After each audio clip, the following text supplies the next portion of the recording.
Hi. Long time no see. Oh, puppy. Hi. Carrot for puppy.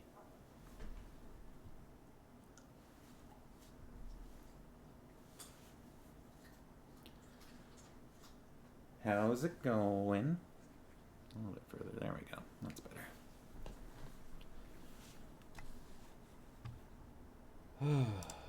Happy Wednesday.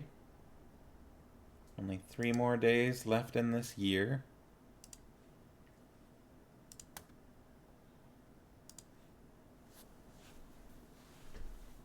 Everybody ready to say goodbye to 2022 and hello to 2023? Hey, Benjamin? Are you ready for 2023, pup?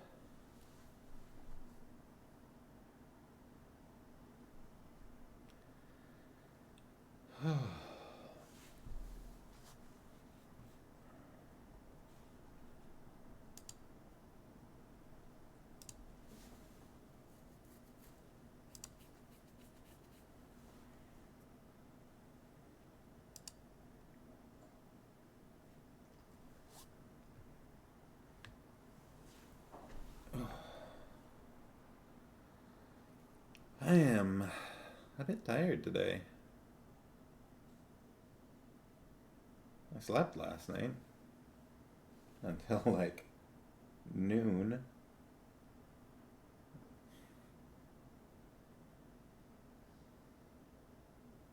No, I don't think so. Or are you talking about our current year? It's 2023, I don't think is Tiger. Because it's been Year of the Tiger relatively recently. Sharkies are here! Hello, Sharkies! How are you? Long time no see.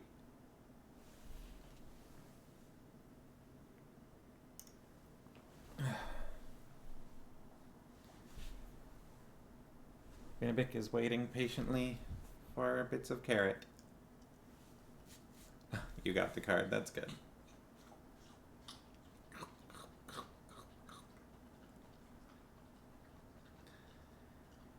Yeah. We have a good subject for that.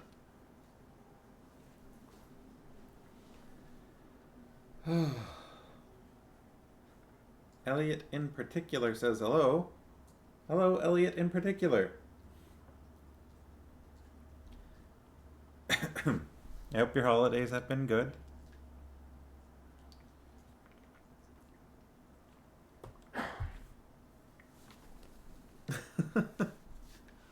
How are you doing, Elliot in particular?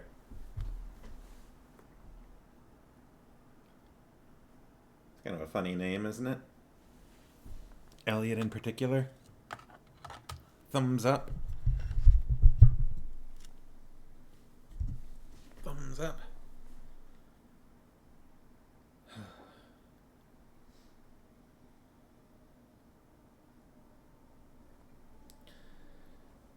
Anyone get any good presents over the holidays?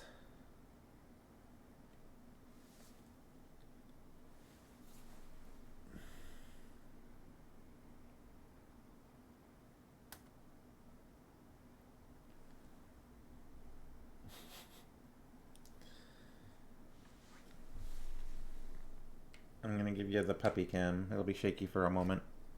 Whoa, puppy.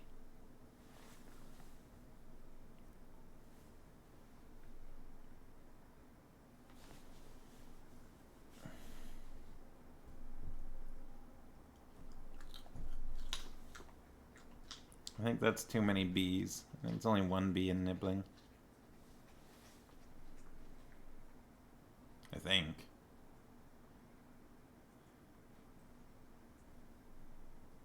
I think 2 bees is more like nibbling on something.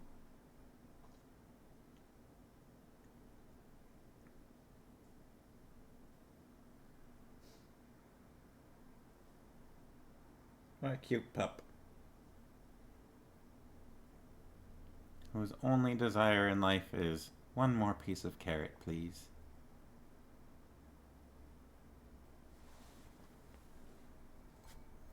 Just a little snickum. Cop, cop, cop. Yeah, I was gonna get to it, don't worry.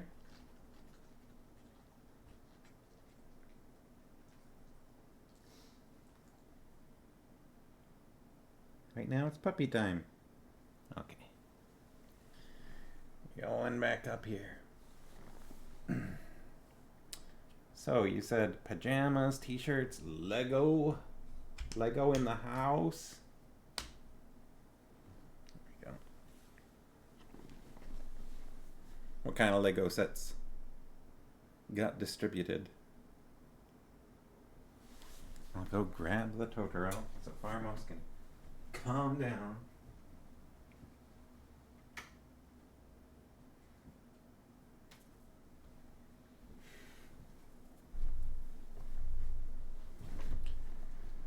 Oh man, somebody wants to offer promotion of my channel with a lower price. Oh man. I'll just ban you.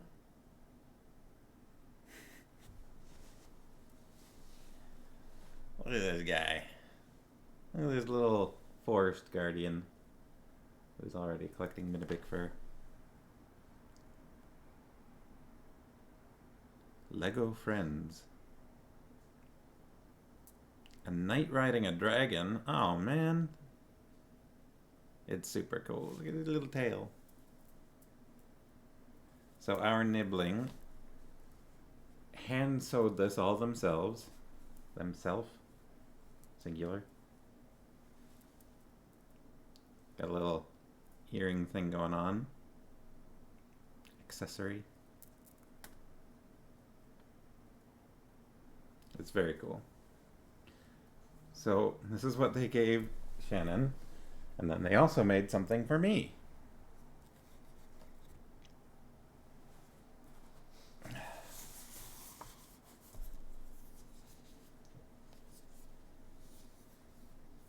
Also, reflections on the glass.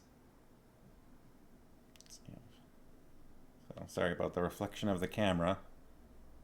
I don't think there's anything I can really do about that, but hand painted. Drawn, I suppose? I'm not sure. No, this is... I honestly don't know what medium they used, but yeah, art. Well, I mean, you know, embroidered would also be art, but no, this is on some sort of paper or parchment or something.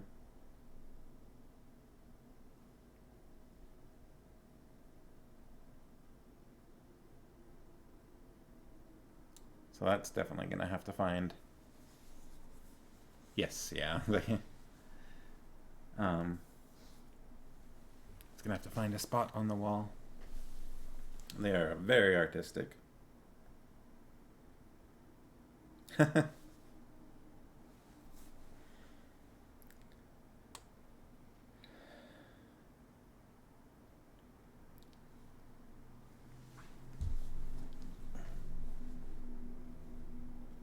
Wink, wink. Blink.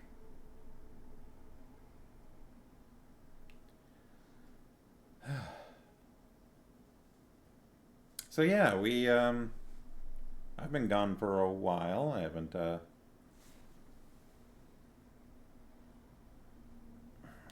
well, me too.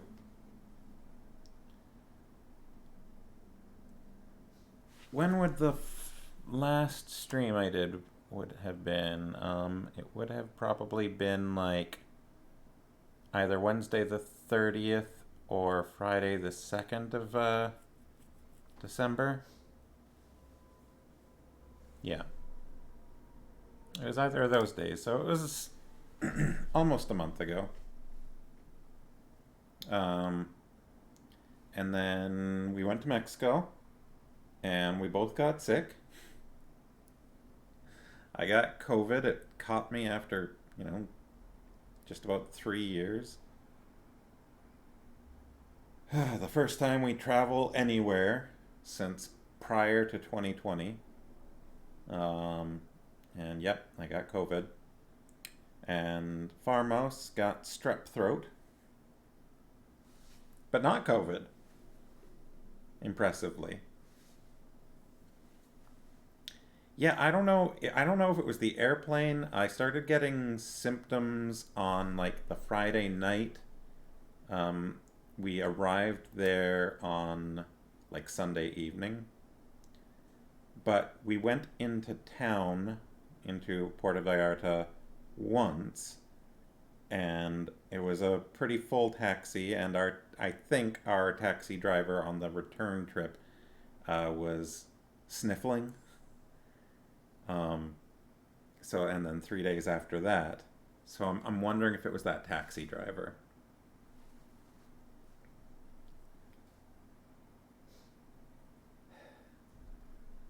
Um, because yeah, I started getting symptoms while I was like before we returned home, which I didn't know at the time. I didn't like honestly. Like for the first day, I just thought it was like a nasty head cold. Um, I didn't have anything unusual symptom wise, and they didn't have any like rapid tests where we were that I could even try. But I just I was like, well, it just seems like a cold, and yeah, and then we got back Sunday evening. I took a rapid test Monday morning, and yep, sure enough. So quarantined for the next week. But despite that, our roommate got it as well, which sucks. So all three of us are no longer contagious for anything, um, but we're all still recovering. Like just I'm not at 100% yet. I was tired today. I'm going out to visit family for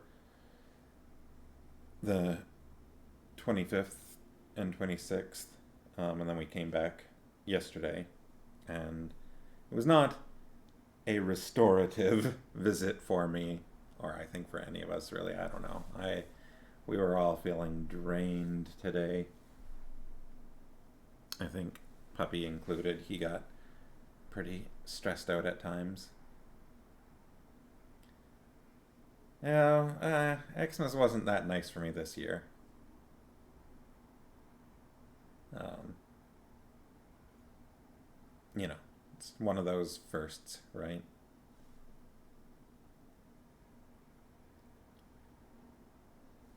This is a little crooked.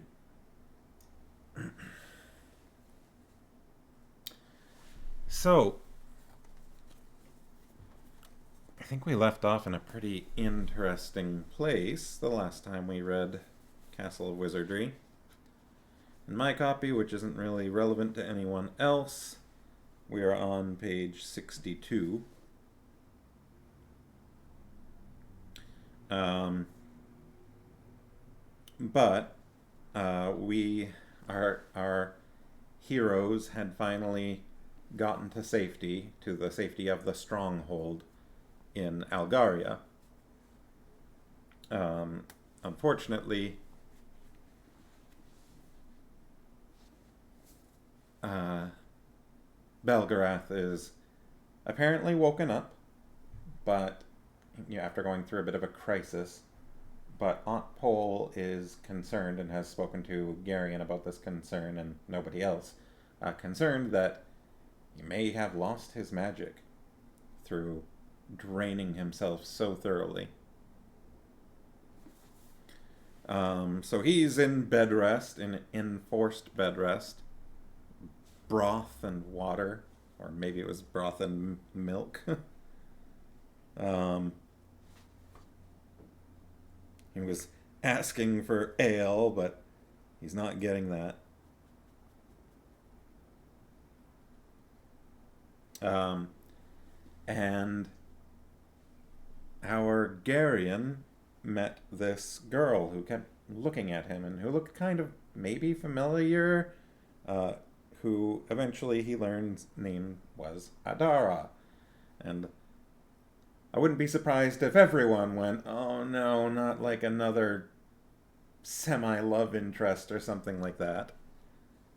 But as we learned right after, like right before we disappeared for the last month, and right after Elvar of the bear cult demanded the orb and then was offered it, didn't think that one through.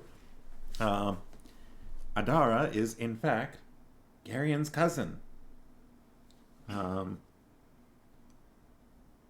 because while Garion's bloodline apparently remains relatively narrow, not a lot of kids in that family, Garion's mother's side, on the other, that's on Garion's father's side, but on Garion's mother's side, I think it was, yes, Adara's the youngest daughter of your mother's sister. Apparently Garion has or had an aunt who had a daughter. So Garion actually has a living relative nearly his own age. While I think of it, I should grab the bingo sheet.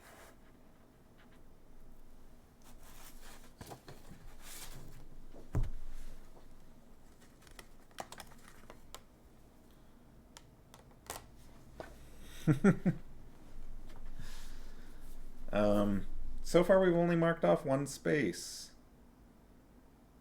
We haven't even marked off the free space yet. The free space. But we've marked off Erend offers someone the orb, because Erend definitely offered someone the orb. So let's do a quick run through of it. Garion does something unexpected. Pyro, well, let's go down. So in the B column, unusual descriptive word used. We all know what that means. If we not, well, we only just started this sheet like last time, I think. So I don't know if there's been a chance. I don't think we had this sheet when Relg and Taiba had their fight, for example. So unusual descriptive word. Garion is clueless about Sinedra. Angst. Silk is very sarcastic, very underlined. It needs to be exceptional. Yeah. Pyrodernic also came up before we got the bingo card out. Mandaralin is dangerously overconfident. Crying anybody in tears. Belgarath scratches his beard. I'm sure that won't take long. Garion eavesdrops, which I think we had kind of determined as, Garion listening in on a conversation that he knows he should not be listening in on, as opposed to Garion being forced to stick around to listen to a conversation he doesn't want to. Because those are two kind of different scenarios. Taiba causes Relg to go pray. I think that could probably broadly be Taiba tormenting Relg intentionally. Faldor's farm being mentioned. It says, or other nostalgia, but I don't know about that last little caveat. Then we've got our free space, everyone knows. Then we've got Garion being noisy, and because frequently that gets commented on how clumsy he is with his magic. Which I don't know if that could, the next one could happen simultaneously. Belgarath or Pol being a snob about magic. And then in the G column, someone being kidnapped. Garion, which we broadened a little bit from Garion getting kidnapped because, well, he's getting older. Garion getting cocky. Silk being a stereotypical D&D rogue. Oh, hey, God. I'm sure everyone remembers what that means. Or a head injury. Then in the O column, we've got what I was just talking about a moment ago. Garion must stay in an uncomfortable situation. Polgara chastising Garion about, what does that say? Manners? Yeah, about manners. And we got, don't touch me! We have marked off our single space here of Erend offering someone the orb. And then, finally, Barak suggests violence. So that's our current bingo sheet. I don't know how easy or hard it's going to be to get a bingo on this one. Let's find out, shall we? So, again...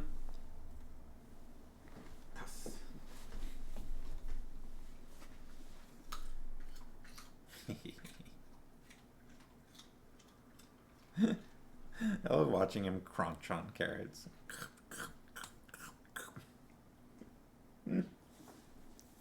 So yeah, we, like, the last thing that happened before my little break was, Garion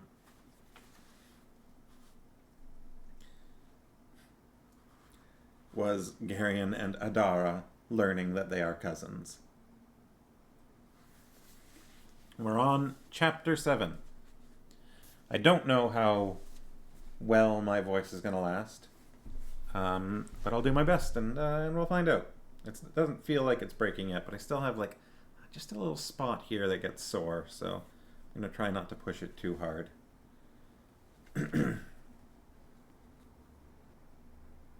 Alright. Ready? Second last stream of the year. In the days that followed, while the others rested and Aunt Pole nursed Belgarath back to health, Garion and his cousin spent every waking moment together. From the time he had been a very small child, he had believed that Aunt Pole was his only family. Later, he had discovered that Mr. Wolf, Belgarath, was also a relative, though infinitely far removed. I mean, technically, so was Aunt Pole. He just didn't really know that at the time. But Adara was different. She was nearly his own age, for one thing, and she seemed immediately to fill that void that had always been there. She became at once all those sisters and cousins and younger aunts that others seemed to have, but that he did not. Younger aunts. Is that common? She showed him the Algar stronghold from top to bottom. As they wandered together down long, empty corridors, they frequently held each other's hands. Most of the time, however, they talked. They sat together in out-of-the-way places with their heads close together, talking, laughing, exchanging confidences, and opening their hearts to each other.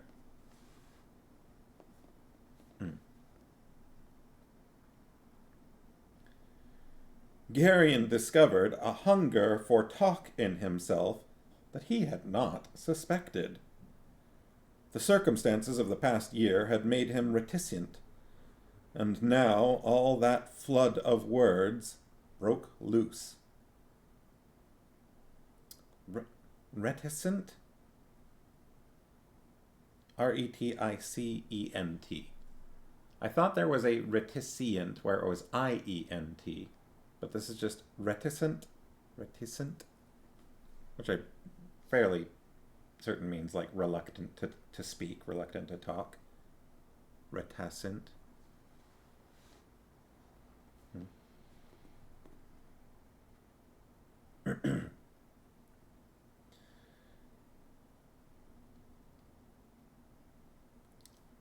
So now all that flood of words broke loose. Because he loved his tall, beautiful cousin, he told her things he would not have told any other living soul. Adara responded to his affection with a love of her own that seemed as deep, and she listened to his outpourings with an attention that made him reveal himself even more. "Can you really do that?" she asked when, one bright winter afternoon, they sat together in an embrasure high up in the fortress wall with a window behind them, overlooking the vast sea of winter-brown grass stretching to the horizon. "Are you really a sorcerer?" "I'm afraid so," he replied. "Afraid?" "There are some pretty awful things involved in it, Adara.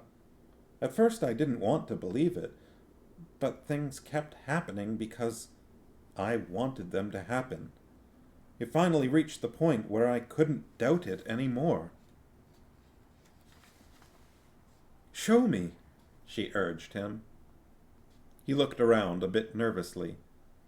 "I don't really think I should," he apologized. "It makes a certain kind of noise, you see, and Aunt Pole can hear it. For some reason, I don't think she'd approve if I just did it to show off."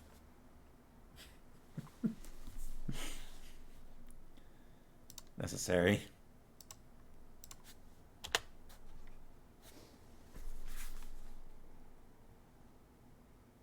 "You're not afraid of her, are you?" "Oh, Adara, you don't know Aunt Pole, apparently." "It's not exactly that. I just don't want her to be disappointed in me." He considered that. "Let me see if I can explain. We had an awful argument once, in Nyissa. I said some things I didn't really mean, and she told me exactly what she'd gone through for me." He looked somberly out of the window, remembering Aunt Pole's words on the steamy deck of Greldic's ship. "She's devoted 1,000 years to me, Adara. To my family, actually, but finally all because of me. She's given up every single thing that's ever been important to her for me. Can you imagine the kind of obligation that puts on me? I'll do anything she wants me to, and I'd cut off my arm before I'd ever hurt her again." "You love her very much, don't you, Garion?" "It goes beyond that. I don't think there's ever been a word invented yet to describe what exists between us." Wordlessly, Adara took his hand, her eyes warm with a wondering affection. Later that afternoon, Garion went alone to the room where Aunt Pole was caring for her recalcitrant... Yeah, that's how that's said. Patient. Sorry, I just needed to stop and look at that word for a second and be like, did I get that right? Is everything good here?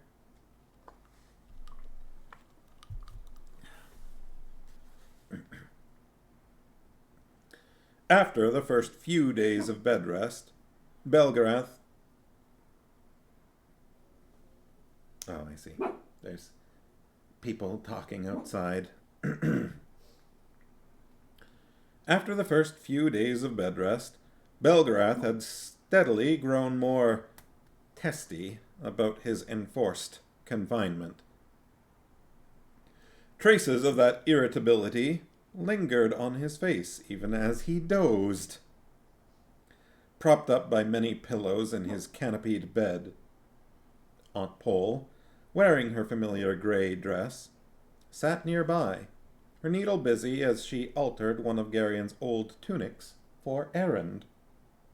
The little boy, sitting not far away, watched her with that serious expression that always seemed to make him look older than he really was. "How is he?" Garion asked softly, looking at his sleeping grandfather. "Improving," Aunt Pole replied, setting aside the tunic. His temper's getting worse, and that's always a good sign. Are there any hints that he might be getting back his... well, you know.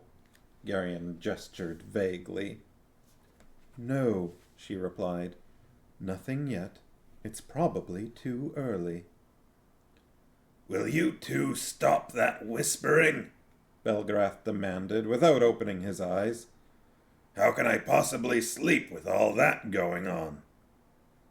You were the one who said he didn't want to sleep, Polgara reminded him.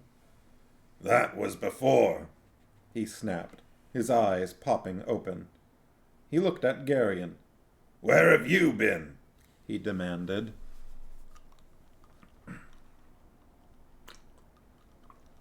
Garion's been getting acquainted with his cousin Adara, Aunt Pole explained. He could stop by to visit me once in a while, the old man complained. There's not much entertainment in listening to you snore, Father. I do not snore, Polgara. Whatever you say, Father, she agreed placidly. I considered asking, why is it that people are always so insistent that they don't snore? But I know the reason why, because I've heard lots of people snoring, and it's not a nice sound. It's not something that most people choose to listen to. So...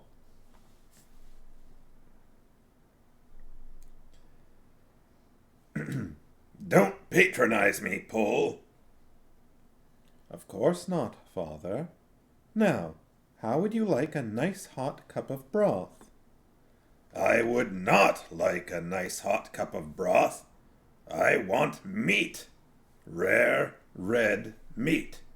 And a cup of strong ale. But you won't get meat and ale, Father.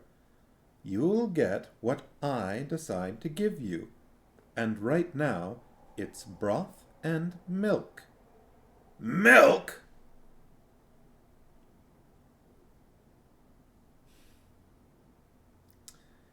Would you prefer gruel? The old man glared indignantly at her, and Garion quietly left the room. After that, Belgarath's recovery was steady. A few days later, he was out of bed, though Polgara raised some apparently strenuous objections. Garion knew them both well enough to see directly to the core of his aunt's behavior. Prolonged bed rest had never been her favorite form of therapy. She had always wanted her patients ambulatory as soon as possible.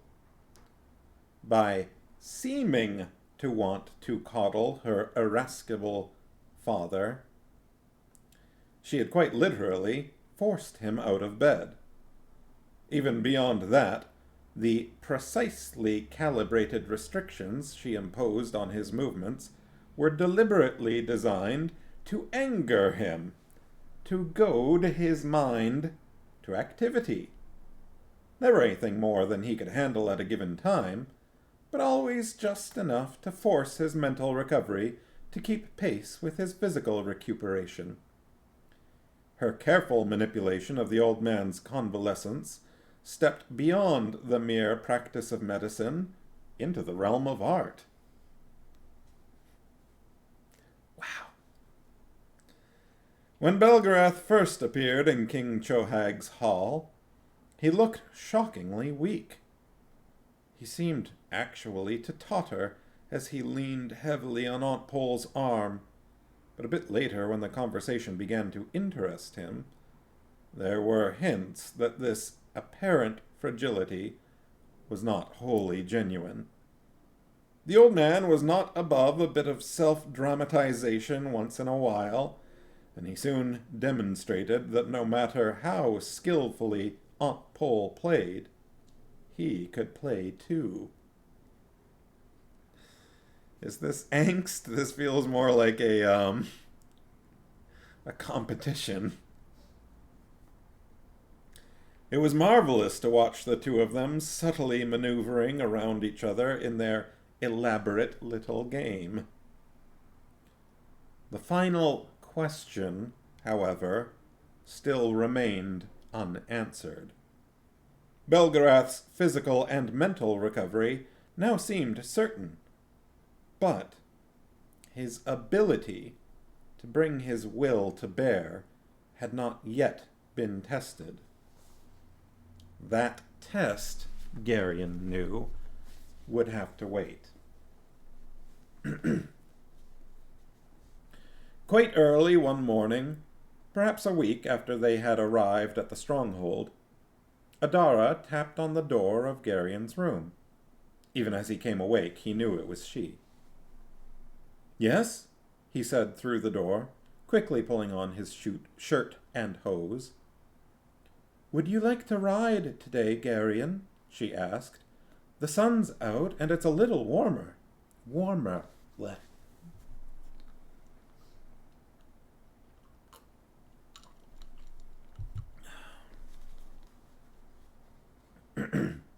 "Of course," he agreed immediately, sitting to pull on the Algar boots Hatar had given him. "Let me get dressed. I'll just be a minute."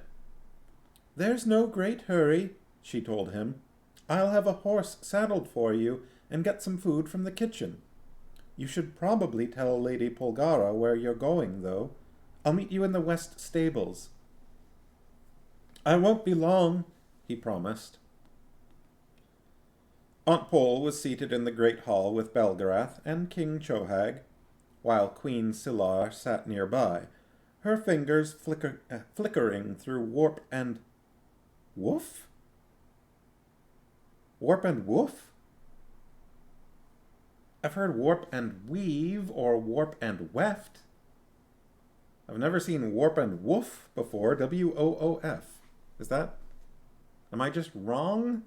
Is that a term? I mean, it must be. That can't be a typo, right? I've definitely seen like warp and weft or warp and weave, but this says flickering through warp and woof on a large loom upon which she was weaving.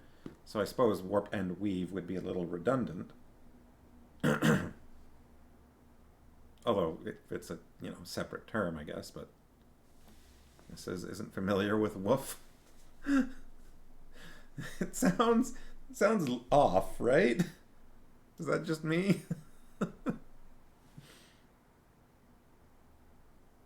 I was a little surprised to see it. The click of her shuttle was a peculiarly drowsy sort of sound. It's either a variation of weft. Okay, yeah, weft is what I would have thought. Or a typo that never got caught.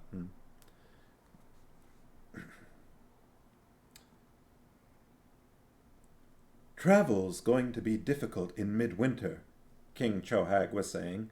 "It'll be savage in the mountains of Ulgo." "I think there's a way we can avoid all that," Belgarath replied lazily. He was lounging deeply in a large chair. "We'll go back to Prolgu the way we came. But I need to talk to Relg. Do you suppose you could send for him?" Belgarath taking it easy now that he has the opportunity. Chohag nodded and gestured to a serving man. He spoke briefly to him as Belgarath negligently hung one leg over the arm of his chair and settled in even deeper. The old man was wearing a soft gray woolen tunic. Although it was early, he held a tankard of ale. "Don't you think you're overdoing that a bit?" Aunt Pol asked him, looking pointedly at the tankard. "I have to regain my strength, Pol," he explained innocently. "And strong ale restores the blood. You seem to forget that I'm still practically an invalid." "I wonder how much of your invalidisms coming out of Chohag's ale barrel, she commented. You looked terrible when you came down this morning. I'm feeling much better now, though. He smiled, taking another drink. I'm sure you are. Yes, Garion? Adara wants me to go riding with her, Garion said. That is, she, thought I should tell you where I was going. Queen Silar smiled gently at him. You've stolen away my favorite lady-in-waiting, Garion, she told him. I'm sorry, Garion quickly replied. If you need her, we won't go. I was only teasing you, the queen laughed. Go ahead and enjoy your ride. Relg came into the hall just then, and, not far behind him, Taiba. The Marag woman, once she had bathed and been given decent clothes to wear, had surprised them all. She was no longer the hopeless, dirty slave woman they had found in the caves beneath Rak Thol. Her figure was full, and her skin very pale. She moved with a kind of unconscious grace, and King Chohag's clansmen looked after her as she passed. Their lips pursed speculatively. She seemed to know she was being watched, and, far from being offended by the fact, it seemed rather to please her and to increase her self-confidence. Her violet eyes glowed, and she smiled often now. She was, however, never very far from Relg. At first, Garion had believed that she was deliberately placing herself where the Ulgo would have to look at her out of a perverse enjoyment of the discomfort it caused him. But now he was not so sure.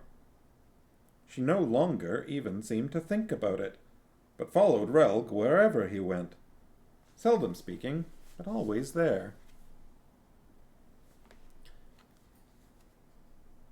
Is it? Based on Garion's description there, I'm not certain.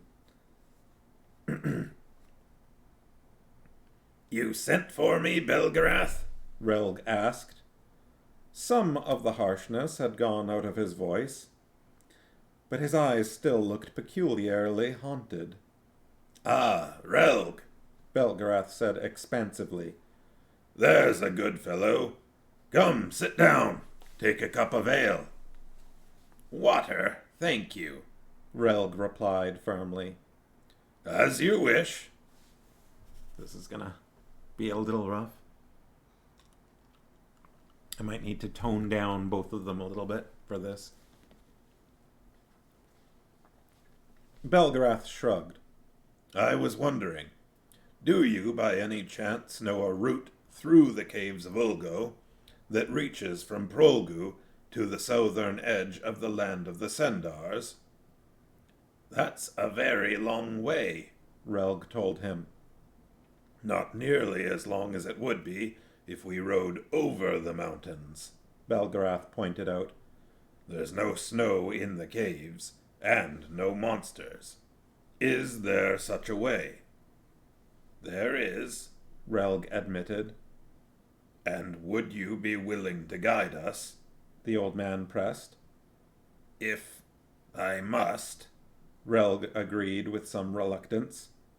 I think you must, Relg, Belgarath told him. Relg sighed. I'd hoped that I could return home now that our journey's almost over, he said regretfully. Belgarath laughed. Actually, our journey's only just started, Relg. We have a long way to go yet. Taiba smiled a slow, pleased little smile at that. Garion felt a small hand slip into his, and he smiled down at Erend, who had just come into the hall. Is it all right, Aunt Pole? He asked. If I go riding, I mean. Of course, dear, she replied. Just be careful. Don't try to show off for Adara. I don't want you falling off a horse and breaking anything. Erend let go of Garion's hand and walked over to where Relg stood. The knots on the pouch that Dernick had so carefully sealed with lead were undone again, and the little boy took the orb out and offered it to Relg. "Erend," he said. "Why don't you take it, Relg?" Taiba asked the startled man. "No one in the world questions your purity." Let's see how this turns out, shall we? Relg stepped back and shook his head. "The orb is the holy object of another religion," he declared. "It is from Aldar, not Ul, so it wouldn't be proper for me to touch it." Taiba smiled knowingly, her violet eyes intent on the zealot's face. "Erend," Aunt Pole said, "come here." Clever, Relg. He did have a pretty snappy reply. Like, she was definitely trying to torment him, but I feel like he got past that one. What do we think? I feel like the Sharkies are eager for a bingo spot.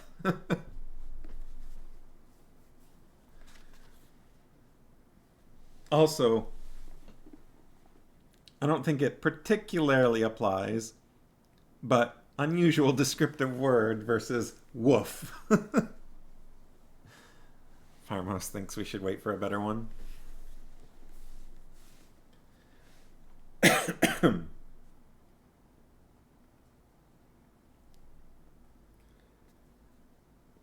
Obediently, he went to her. Erend went to Aunt Pole. She took hold of the pouch at his belt and held it open. "Put it away," she told him. Oh, woof is a variation on weft. I wonder if it's less in use because woof is more used as a descriptive of, the sound dogs make now. I wonder if it was like, let's shift over to weft more because woof makes people think of dogs.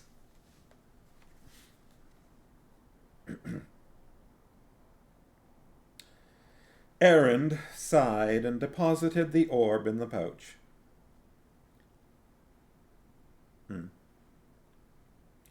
How does he manage to keep getting this open? She said, half to herself, as she examined the strings of the pouch. Garion and Adara rode out from the stronghold into the rolling hills to the west. The sky was a deep blue, and the sunlight was very bright. Although the morning was crisp, it was not nearly as cold as it had been for the past week or so. The grass beneath their horses' hooves was brown and lifeless, lying dormant under the winter sky. They rode together without speaking for an hour or so, and finally they stopped and dismounted on the sunny south side of a hill where there was shelter from the stiff breeze. They sat together, looking out at the featureless miles of the Algarian plain. "How much can actually be done with sorcery, Garion?" she asked after a long silence. He shrugged. "It depends on who's doing it. Some people are very powerful. Others can hardly do anything at all." "Could you," she hesitated, "could you make this bush bloom?" She went on quickly, and he knew that was not the question she had originally intended to ask. "Right now, I mean, in the middle of winter time," she added. Garion looked at the dry, scrubby bit of gorse, putting the sequence of what he'd have to do together. "I suppose I could," he replied, "but if I did that in the wrong season, the bush wouldn't have any defense against the cold, and it would die." "It's only a bush, Garion. Why kill it?" Garion's being thoughtful about using his magic.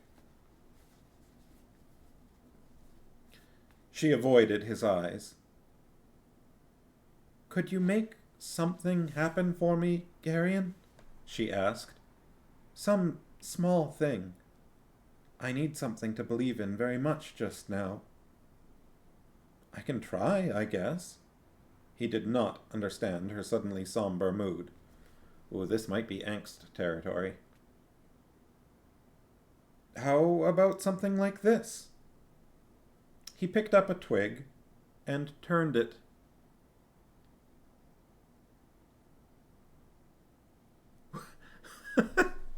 What? Why? What's the link there?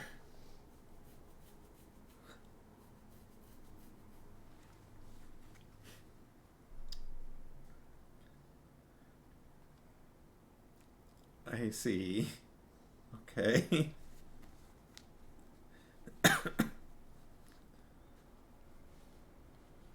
Also, I mean,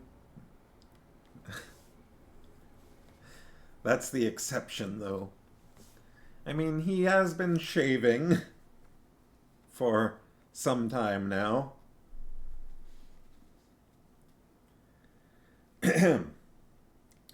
He picked up a twig and turned it over in his hands, looking carefully at it.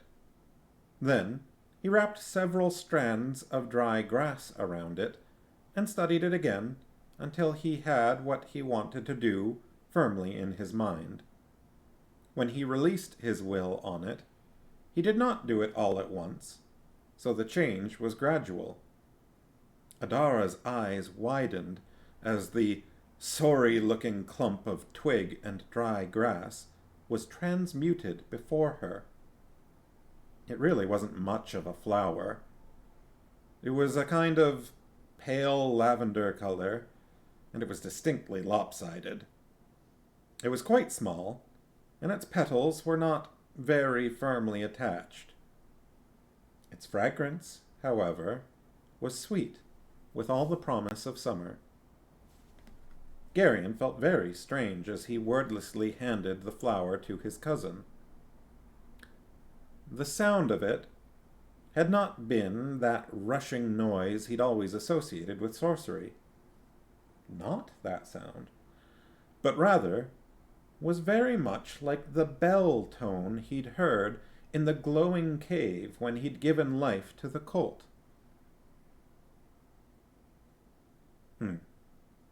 I can understand that suspicion. And when he had begun to focus his will, he had not drawn anything from his surroundings. It had all come from within him, and there had been a deep and peculiar joy in it. "It's lovely," Adara said, holding the little flower gently in her cupped hands and inhaling its fragrance. Her dark hair fell across her cheek, hiding her face from him. Then she lifted her chin, and Garion saw that her eyes were filled with tears. "It seems to help," she said. "For a little while, anyway." "What's wrong, Adara?" She did not answer, but looked out across the dun-brown plain. "Who's Sinedra?" she asked suddenly. "I've heard the others mention her." Interesting that they've apparently been talking together just non-stop, and she doesn't know who Sinedra is. Funny that. Sinedra?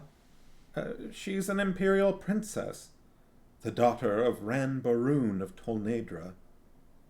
What's she like? Very small. She's part dryad, and she has red hair and green eyes and a bad temper. She's a spoiled little brat, and she doesn't like me very much." "But you could change that, couldn't you?" Adara laughed and wiped at the tears. "I'm not sure I follow you." "All you'd have to do is—" She made a vague kind of gesture. "Oh," he caught her meaning. "No, we can't do very much with other people's thoughts and feelings. What I mean is, Well, there's nothing to get hold of. I wouldn't even know where to start. Adara looked at him for a moment. Then she buried her face in her hands and began to cry. "What's the matter?" he asked, alarmed. "Nothing," she said. "It's not important." "It is important. Why are you crying?" "I'd hoped. When I first heard that you were a sorcerer, and then when you made this flower, I thought you could do anything. I thought that maybe you might be able to do something for me." "I'll do anything you ask, Adara. You know that." "But you can't, Garion. You just said so yourself." "What is it that you wanted me to do?" "I thought that perhaps you might be able to make somebody fall in love with me. Isn't that a foolish idea?" "Who?" She looked at him with a quiet dignity, her eyes still full of tears. "It doesn't really matter, does it? You can't do anything about it, and neither can I. It was just a foolish notion, and I know better now. Why don't we just forget that I ever said anything?" She rose to her feet. "Let's go back now. It's not nearly as nice a day as I'd thought, and I'm starting to get cold." They remounted and rode in silence back toward the looming walls of the stronghold. They did not speak any more. Adara did not wish to talk, and Garion did not know what to say. Behind them, forgotten, lay the flower he had created. Protected by the slope, and faintly warmed by the winter sun, the flower, that had never existed before, swelled with silent, vegetative ecstasy, and bore its fruit. A tiny seed pod at its heart opened, scattering infinitesimal seeds that sifted down to the frozen earth through the stalks of winter grass, and lay there, and there they lay, awaiting spring. It's a bit of an odd... Does that qualify for unusual descriptive word? Vegetative ecstasy? I kind of feel like that deserves a bingo spot right there. I'm gonna do it. I also definitely think we got the angst spot, because that was some angst coming from Adara. Not who I might have suspected we would get the angst spot from. So I'm gonna go for that right here. Angst. Whoa. And where is unusual descriptive? Well, there it is. Very angst. Now, there are also some other options that could have come up. Also, yeah, oh my little flower. Garion doing something unexpected. I don't think this qualifies as Garion getting cocky. It was a little bit like, I don't know. He wasn't even really showing off. So I don't think that qualifies. I don't think this qualifies as Garion's magic. This was described... Potentially Garion misunderstands Sinedra. She's not even here. I haven't noticed Belgarath scratching his beard. I haven't noticed any bard.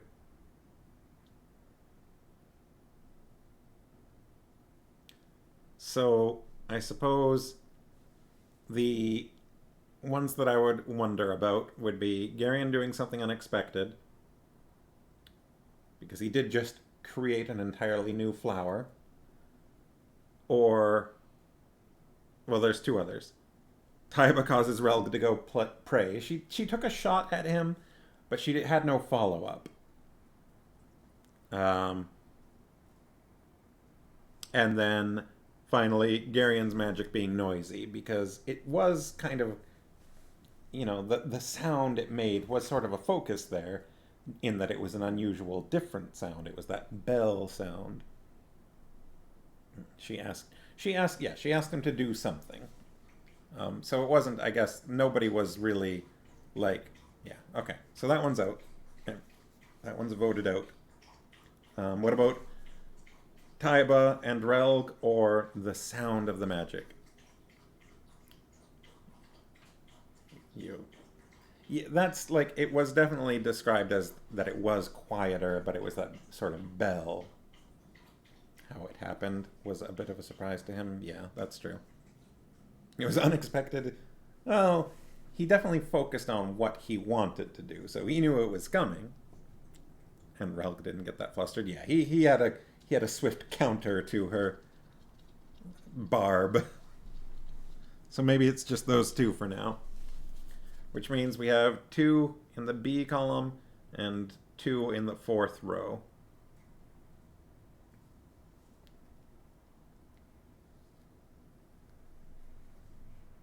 Now, Farmouse is suggesting that we could have 3 in the B column if Garion, being clueless about Sinedra, if that little, she doesn't like me, she's a brat. I feel like if another sorcerer was there, oh yeah, yeah.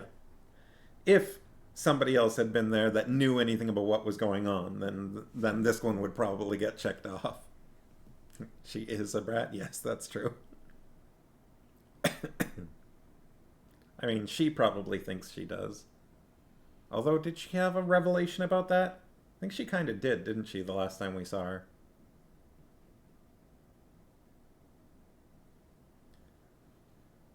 So before I put this down, does anyone think there are any other spaces that I should look at?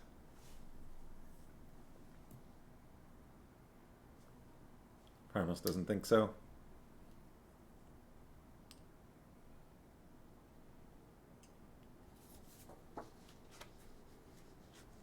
Now it is only 8 o'clock. And I'm not completely out of it. So if people want to keep going, I will. But if people are like, oh, I'm too tired, let's stop. Well, that's fine by me as well. What's the next? Oh, how long is it? Because we just finished a chapter. We're on chapter 8 now,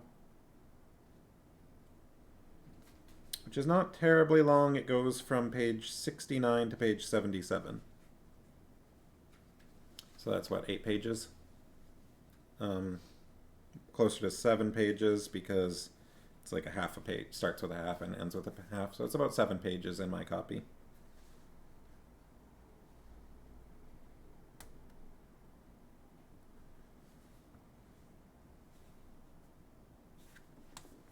I could it's a bit longer. Well, this chapter does wrap up this coming chapter. Chapter 8 will wrap up this section of the book, this part 1. So why don't we start on it and we'll see how we get. No, whoa, people are saying the opposite. Because we could finish this part 1 today and then start on part 2 on Friday. Or we could finish part 2. Well, we would be starting in part 2, I'm guessing, because again, it's not like the longest chapter. The one we just read went from 63 to 68. I guess that was shorter. Everyone's thinking stop now? Finish part 1 on Friday? Alright. Let's stop there then. Ooh. Stretch. Yeah, that's probably a good idea. You've got tired kids. Yeah, I've got tired me, so no big objection there. I am gonna start a raid over to Bear because we haven't seen him for a while. See how he's going. He's just playing Deep Rock Galactic. Good old space dwarfs. So, go say hi to him. And have a good rest of your week. And I will be back here in 2 days on the 30th. we'll wrap out the year with wrapping up this part of the book. Yeah. Have a good night, everyone. Thank you for joining me again. Go say hi to Bear. All right. Bye.